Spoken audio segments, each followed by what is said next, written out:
2024 ला गणरायाचं विसर्जन झालं आणि आतुरता लागली 27 ऑगस्टची. यावर्षी काय सजावट करायची. पूर्वी आमचं घर मातीचं होतं. भिंती सुद्धा मातीच्या होत्या. कौलारू घर होतं, एक मजली घर होतं. लहानपणी गणपतीच्या अगोदर गेरूने आम्ही भिंती रंगवायचो व जमीन शेणाने सारवायचो. त्यावेळी गणपतीची मूर्ती, त्याच्या पाठीमागे भिंतीवर देवाची प्रतिमा आणि खास आकर्षण म्हणजे मातीचं, ज्या मातीच्या खाली गणपती विराजमान व्हायचे. शहरात सार्वजनिक गणपतीला जशी सजावट करायला सुरुवात झाली तशी कोकणात सुद्धा घराघरात सजावट देखावे करायला लोकांनी सुरुवात केली. मग आम्ही हळूहळू सजावट करायला सुरुवात केली. कधी झाडांची पानं, तर कधी वारली पेंटिंग, तर कधी पेपर, अशा वेगवेगळ्या आम्ही सजावटी करायला सुरुवात केली. गुढीपाडव्याला गुढीसोबत श्री प्रभू रामचंद्राची प्रतिमा आम्ही उभारली गेली होती व त्याच दिवशी ठरवलं होतं की या वर्षी आपण राम मंदिर उभारायचं, ते सुद्धा गणेश चतुर्थीला. बरोबर 3 जूनला सुभाष आंदेंना फोन केला. त्यांना म्हणालो, मला कोरोगेटेड पेपर लागणार आहे.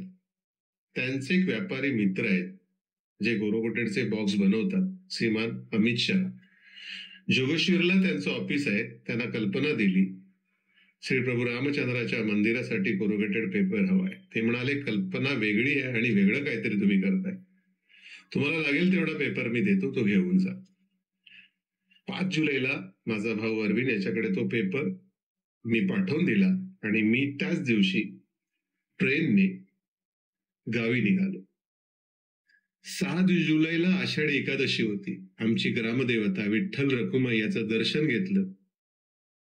त्यांना म्हणालो, हे परमेश्वरा विठ्ठला, आज तुझ्याकडे काहीतरी मागायला आलंय. पांडुरंगा, रखुमाईच्या यावर्षी राम मंदिर बनवायचं ठरवत आहे. ते साकारताना आपला आशीर्वाद असावा हीच प्रार्थना. हात जोडले. संध्याकाळी कामाला सुरुवात केली.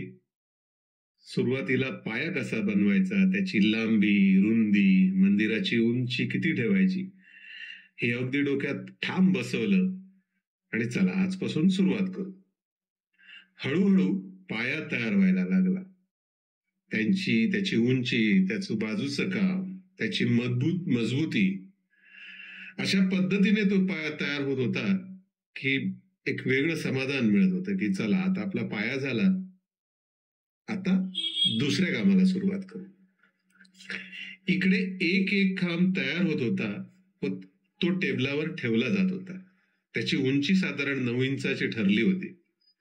त्यासाठी बाबू, गोविंद, शुभम कामालाही लागले होते आणि ते खांब हळूहळू तयार होत होते आणि ते वाटत होते की छान, इतके उत्कृष्ट काम जर तयार व्हायला लागले तर आपल्याला खरोखरच याचा उपयोग नक्की होईल. हे सगळं त्यांच्याकडे सुपूर्द केलं आणि 18 जुलैला मी मुंबईला निघालो. येताना बाबू, गोविंद व शुभमला म्हणालो की आपल्याला साधारणतः 70 खांब लागतील. रोजचे 10-12 तरी खांब तयार करायला लागा. जवळजवळ 70 ते 80 खांब त्यांनी तयार केले. बरोबर 22 जुलैला मुंबईत काम सुरू केलं. त्याची एक यादी तयार केली. त्यात मंदिरात लागणारी घंटा, झुंबर, दरवाजा, कळस, रामाचे फोटो, गणपतीची छोटीशी मूर्ती, सुरुवातीला 2 हत्ती. सुरुवात केली गणपतीच्या मूर्तीला कलर करण्याची आणि आमच्या घरी एक छोटी गणपतीची मूर्ती होती. तिचा थोडासा रंग जवळजवळ नव्हताच रंग आणि घेतली ती मूर्ती हातामध्ये आणि गणपतीला रंगवायला सुरुवात केली. मनात आलं की आपल्या गणपती जो विराजमान होणार त्याचं सोहळं कसं असणार, त्या दृष्टीने या मूर्तीचं सोहळं तयार केलं गेलं. काही दिवसानंतर गणपती येणार होते. मंदिरला लागणारा दरवाजा बनवायला घेतला. तो सुद्धा पुठ्ठ्याचा. हळूहळू दरवाजा तयार होत गेला. तो कसा असावा, साधारण मंदिरात गाभारात जाताना जसा दरवाजा असतो तसा तो तयार होत होता आणि तयारही झाला. मग मंदिराच्या आतमध्ये झुंबर कशी असायला पाहिजे, मग ती बनवायला घेतली. ती सुद्धा पुठ्ठ्याची. त्याच्यात लाईट लावला आणि तो त्याचा उजेड किती पडेल हे तपासायला घेतलं आणि ते एक उत्कृष्ट 2 झुंबर तयार झाले. मंदिरात लागणारे रामाचे फोटो तयार होत होते, ते सुद्धा पुढच्या फ्रेम सहित. आणि पुढची फ्रेम म्हणजे त्याला लागणारी जी फ्रेम होती ती सुद्धा आम्ही पुठ्ठ्याची बनवली होती. मंदिरातल्या गणपतीच्या दुसऱ्या मूर्तीचं रंगकाम होताना बाजूला कळस बनत होते. 7 कळस, 2 झुंबर, 2 हत्ती, 3 घंटा, 5 रामाचे फोटो. बरोबर 18 ऑगस्टला मी ते घेऊन गावी पोहोचलो. दुसऱ्या दिवशी जिथे आमचा बाप्पा तयार होत होता त्या गणपतीच्या शाळेत पोहोचलो. गणपती बाप्पा आकाराला येऊन रंगकामाला सुरुवात झाली होती आणि मन भरून आलं. त्याचं ते देखणं रूप बघितलं आणि खूप समाधान झालं. घरी येऊन परत एकदा जोराने कामाला सुरुवात केली. पहिल्या मजल्याचं काम सुरू झालं. लाईट लावून घेतले. कसे दिसतील, कारण एकदा मजला तयार झाला की खांब उभे राहिले त्यावर पहिल्या मजल्याचं काम सुरू होण्यापूर्वी लाईट लावणं गरजेचं होतं आणि ते काम उत्कृष्टपणे गोविंदा बाबूने सुरूही केलं होतं. तळमजल्यावर गणपती विराजमान झाले. घंटा लागली, झुंबर लागले, रामाचे फोटो लागले, हत्ती विराजमान झाले. एक वेगळी ऊर्जा तयार व्हायला लागली. गोविंद, मी, शुभम अगदी आनंदाने भारावून गेलो होतो.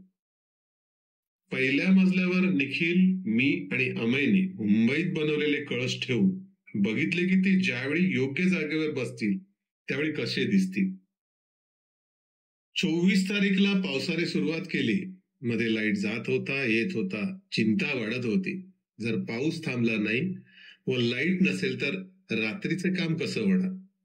25 तारीखला थोडाफार काम झालं आणि 26 तारीख उजाडली. पुन्हा लाईटला जायला लागला.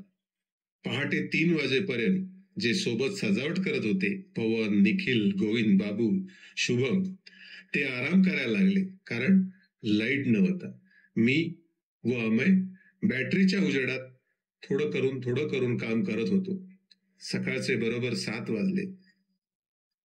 शेजारी अजित कडकड्यांची गाणी वाजवू लागली होती आणि मी हळूहळू आंघोळीला निघालो. 10 वाजता गणपतीच्या शाळेत गेलो. 11 वाजता गणरायाचे आगमन झालं. आम्ही त्याला आमच्या घरापर्यंत घेऊन आलो, अगदी प्रेमाने, आवडीने. आणखी बरोबर 12 वाजता गणपती आपल्या स्थानी विराजमान झाले. पूजा अर्चा सुरू झाली. दरवाजा लावला. टेबलाची सजावट झाली. सुरुवातीला गुड्ड्या मनालीने उत्कृष्ट रांगोळी काढून शोभा वाढवली होती. पंकज भटजींना निमंत्रण दिलं होतं की ही पूजा तुम्हीच सांगायला पाहिजे. त्यांनी पूजेला सुरुवात केली. पूजा आटोपल्यानंतर अगदी मन भरून आलं की जे करायचं ठरलं होतं ते साक्षात उतरलं होतं, याचं समाधान वाटत होतं. आणि दुपारी आरती झाली. आरतीला दिसणारी ती लोभस मूर्ती व सजावट बघून खूप बरं वाटलं होतं. हे सर्व या गणरायाने करून घेतलं होतं. सोबत परिवार होतं, विशेष घरातली सर्व मंडळी, पवन, निखिल, बाबू, शुभम, अमय यांची साथ सुद्धा होती. टपल्याच्या नंतर गणपतीला नैवेद्य दाखवण्यात आला. नैवेद्य दाखवल्यानंतर जेवणाच्या पंगती बसायला लागल्या. वेगवेगळ्या पदार्थांची आज मेजवानीच होती. परिवारातील सदस्यांनी बनवलेल्या पदार्थांची आज चव फारच काय वेगळी होती. सोबत पाहुणे मंडळी होती. घरातील सदस्यही जेवत होते. परिवारातील सदस्य आग्रहाने त्यांना जेवण वाढत होते.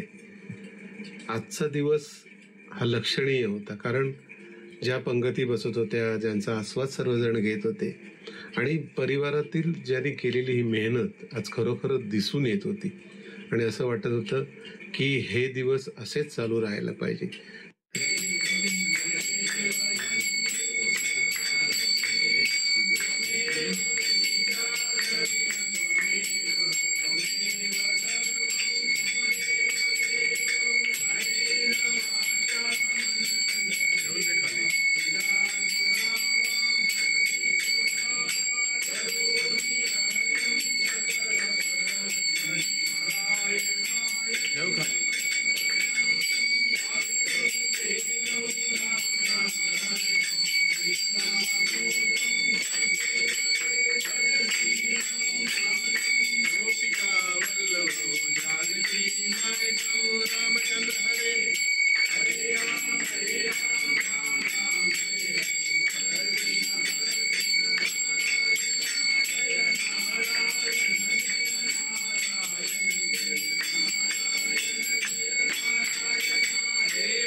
गणपतीला एकादशमी करण्यात आल्या. एकादशमीचं ते वातावरण, आपल्या मंदिरामधले काळे भटजी यांनी केलेली ती एकादशमीची पूजा अर्चा वेगळं वातावरण निर्माण करून गेली होती. 5व्या दिवशी गणरायाच्या परतीच्या प्रवासाला निघाले. समोरच्या दरवाजासमोर गुड्ड्याने काढलेली रांगोळी सर्वांचे लक्ष वेधून घेत होती. काही झालं तरी आज गणपती आपल्या गावी निघणार, पुढच्या वर्षी परत येणार. पण या 5 दिवसात त्याच्या आगमनाने जे वातावरण तयार झालं होतं ते कुठेतरी शांत होणार. पुढच्या वर्षी परत या म्हणून सर्वजण प्रार्थना करत होते. आणि संध्याकाळी 5 वाजता गणराया आपल्या परतीच्या प्रवासाला निघाले. आम्ही जे मंदिर 3 भागात उभं केलं होतं ते असं होतं. त्यात प्रभू रामचंद्र विराजमान झाले. हे आपल्या समोर आम्ही ठेवण्याचा प्रयत्न करतोय. आपल्याला ही संकल्पना आवडल्यास इतरांना पाठवा. आपली मतं आम्हाला जरूर कळवा. आम्ही त्याचा नक्की आदर करू. व्हिडिओला मनापासून बघितल्याबद्दल आपले मनापासून धन्यवाद.